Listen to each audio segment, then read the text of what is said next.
The Australian alpine region is a place of breathtaking, rugged beauty.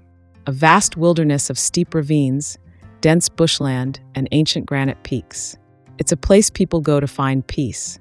But on the morning of August 26, 2025, this pristine wilderness became a war zone. A small rural property at the foot of the mountains would become the epicenter of a tragedy that shocked the nation. When the gunfire stopped, 2 of Australia's own, Victoria police officers, lay dead. A third was gravely wounded, hiding for his life. And a heavily armed, ideologically driven killer had vanished into the terrain he knew better than anyone. What followed was not just an investigation, but the largest tactical manhunt in Australian history. It's a story of heroism and unimaginable loss. A story of escalating extremism that was hidden in plain sight. And it's a story of a mystery that, to this day, remains chillingly unresolved. To understand the depth of the tragedy, you must first understand the men who were lost.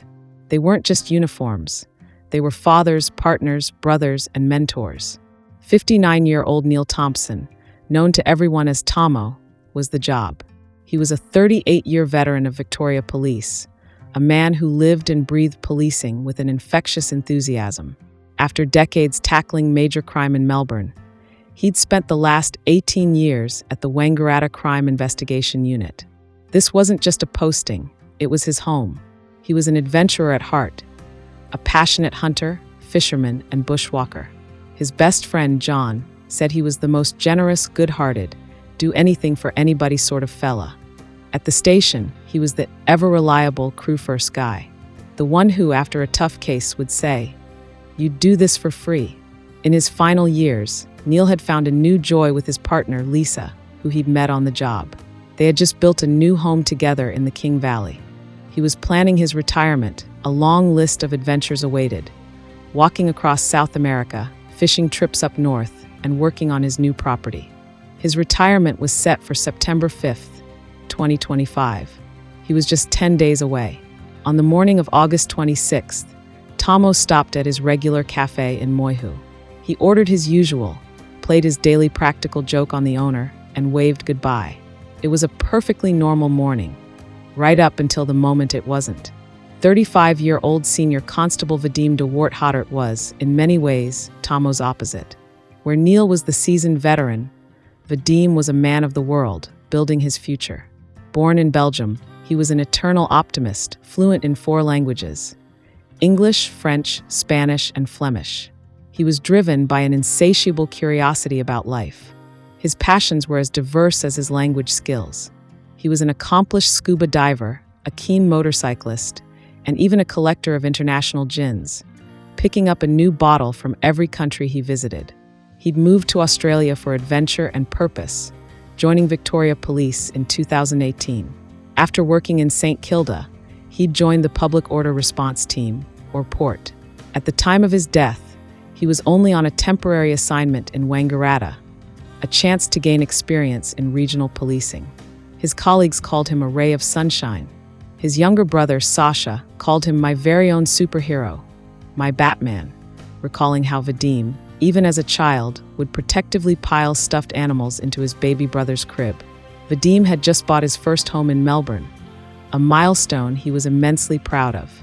His life in his new country was just beginning. 2 men, one on the verge of a well-earned rest, the other at the start of a brilliant future. Both had put on their uniforms that Tuesday morning, heading to a seemingly routine job in the quiet town of Porapunka.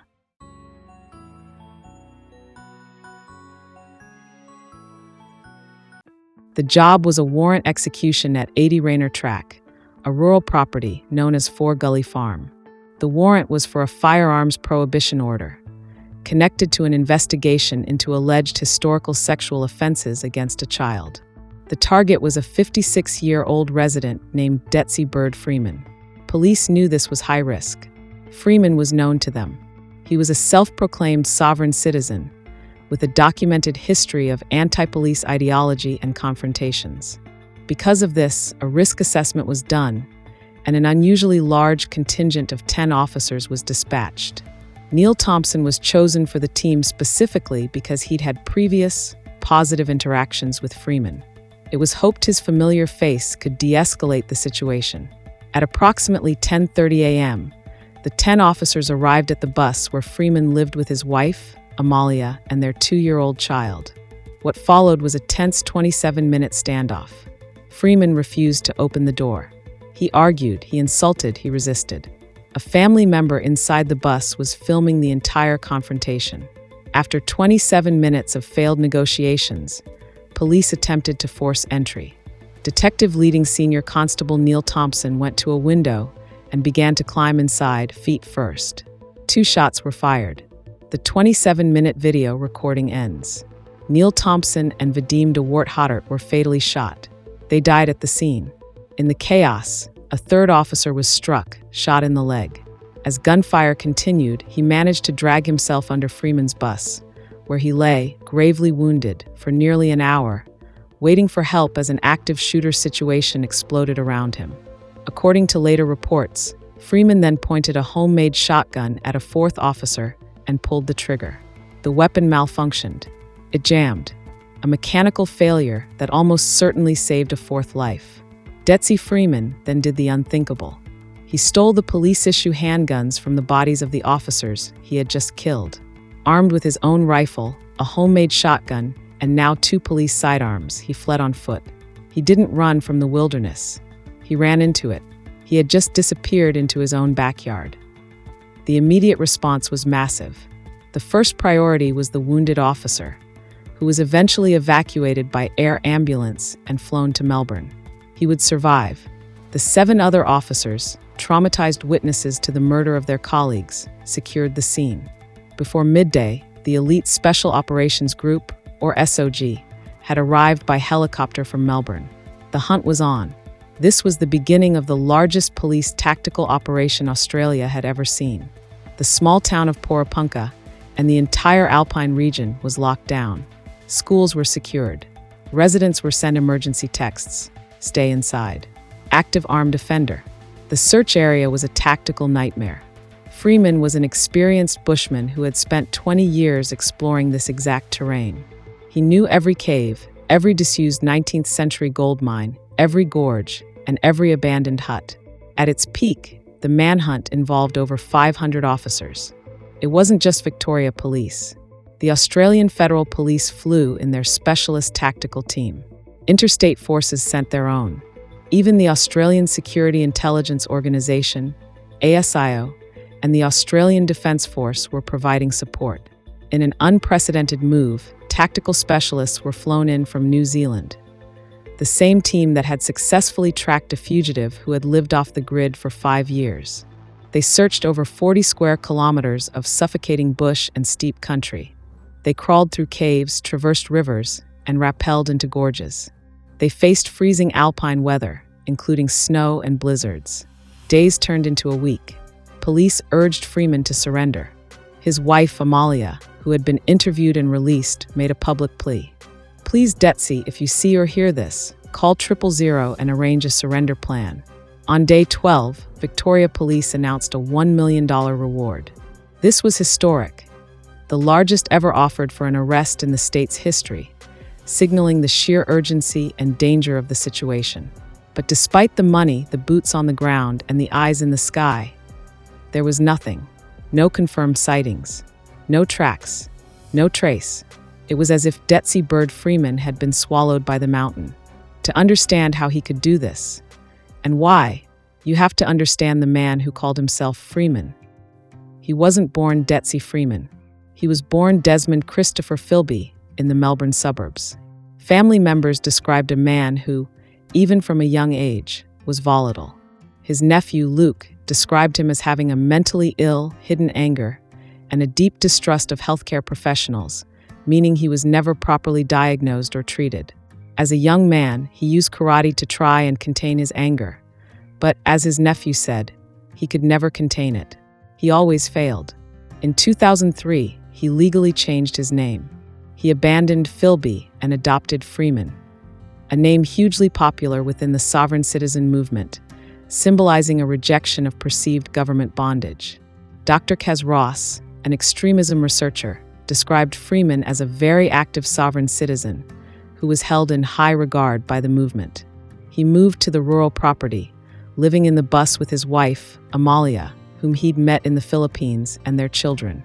In a sign of extreme control, none of the children had birth certificates, and he had allegedly taken Amalia's passport so she couldn't leave. And here is the great hypocrisy. While railing against the corporate government, Detsy Freeman was a recipient of the disability support pension. If you have a medical condition or disability that stops you from working for more than 2 years, you may be eligible to get the Disability Support Pension, or DSP, to help with day-to-day living costs. For over 20 years, he had received hundreds of thousands of taxpayer dollars from the very system he claimed to reject. His radicalization intensified during the COVID-19 pandemic. He became a vocal anti-masker, anti-vaxxer, and critic of lockdowns, transforming, as one local said, from an ordinary rural guy into someone quite unusual. But his hatred wasn't new. It was just finding a wider audience. For 7 years, Freeman had been posting on social media about his desire to murder police. He wrote that 9 months before the shooting. He called police terrorist thugs, friggin' Nazis, and demons. In a chilling text to a family member, he fantasized, like if I torture a cop for days and video it in 4K.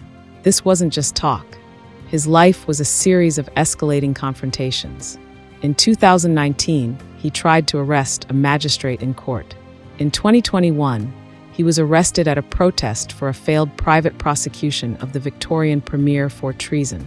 In 2024, he lost his driver's license, a critical grievance that he told the Supreme Court had pushed us to breaking point. He also told the court, "I had my firearms licenses canceled." His licenses were canceled. Police had in the past seized weapons from him. And yet, on August 26, 2025, he was armed with a rifle, 2 stolen police handguns, and a homemade shotgun. This was a man consumed by a violent ideology, who had been broadcasting his intent to kill police for years. He was a powder keg waiting for a spark. That spark arrived at 10:30 a.m. with a knock on his door. In a normal true crime story, this is the part where we would cover the trial, the evidence, the conviction. But this is not a normal story. As of October 2025, 2 months after the murders, Detsy Bird Freeman is still at large.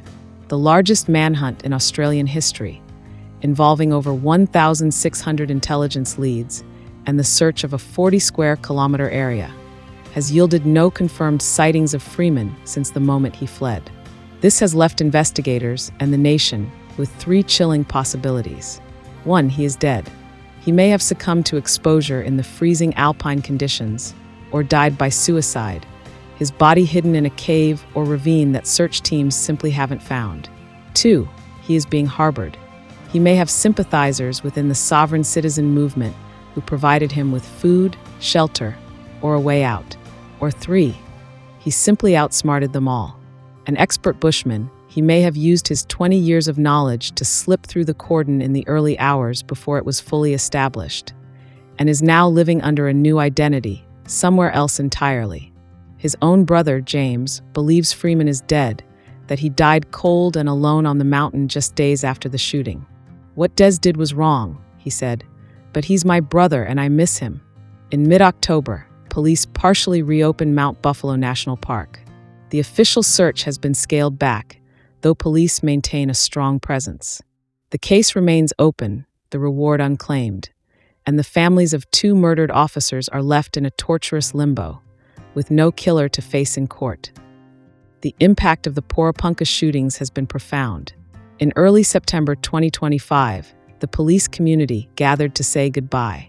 An estimated 3,000 mourners attended each funeral. But beyond the grief, a difficult national conversation has begun. How was this allowed to happen? The case drew immediate and terrifying comparisons to the 2022 Wiambilla shootings, where 2 other officers were ambushed and murdered by anti-government extremists. Experts were not surprised. They called it a missed opportunity. Associate Professor Joe McIntyre, an extremism expert, said Freeman's long history of pseudo-law litigation and threats meant he should have been on a lot of lists. He needs to have been treated differently. A mandatory coronial inquest will, one day, have to answer these questions. Was the initial risk assessment, which deemed the elite SOG unit unnecessary, a fatal error? How could a man who posted about incinerating cops for 7 years and who had his firearms license revoked still be in possession of a homemade arsenal? The Porapunka shootings exposed a critical gap in how law enforcement identifies and responds to the very real and very violent threat of sovereign citizen extremism. A quiet property at the foot of a mountain, a 56-year-old extremist, fueled by years of untreated anger and a hateful ideology. A 27-minute standoff that ended in a calculated, cold-blooded ambush. 2 dedicated officers, Neil Thompson and Vadim de Worthaert, paid the ultimate price for simply doing their job. A 3rd officer, and the 7 others who witnessed the horror, will carry the scars for life. The search for Detsy Freeman is officially ongoing. The $1 million reward for information leading to his arrest still stands. His trail may be cold, but the questions his case raises are urgent. This case is a chilling reminder that the most dangerous threats can come not from far-off lands, but from our own backyards, radicalized in plain sight. What do you think happened to Detsy Freeman? Is he hidden in the wilderness, or has he escaped?